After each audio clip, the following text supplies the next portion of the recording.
खन्थाइनि मुं दाहा। खन्थाइखौ लिरदों बिथां अमित बसुमतारिया। गामि फुथियाफारा। दानिया फैदो बिथांनि खन्थाइखौ दान्दिसे खोनासंलांदिनि।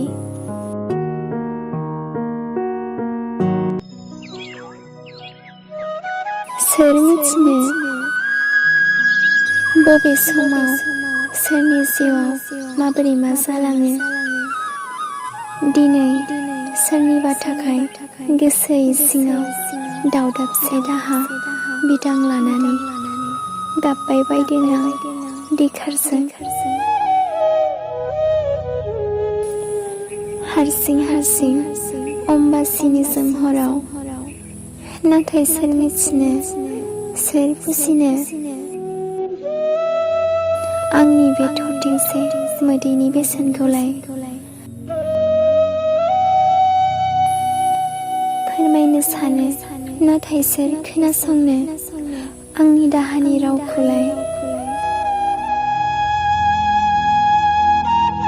थेवबो हास्थायफिनदोंमोन आं अनजालिनि अननाय मोनफिननो।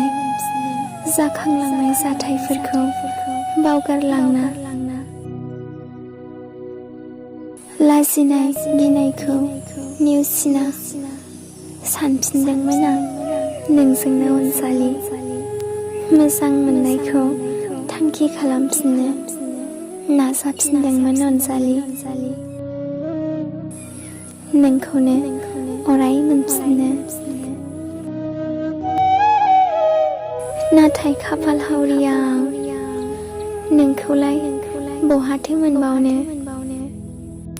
नाजासेयावबो जाफुङाखिसै आंनि जिउनि सिमाङा। लामानि अन्थाइफोर बायदि जोगार जाबाय दायो आं बे गुवार बुहुमाव।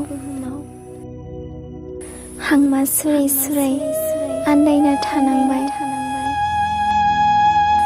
थेवबो आंनि गोरबो बिखायाव थागोन अरायबो नोंनिनो बै गोजों सावगारिया।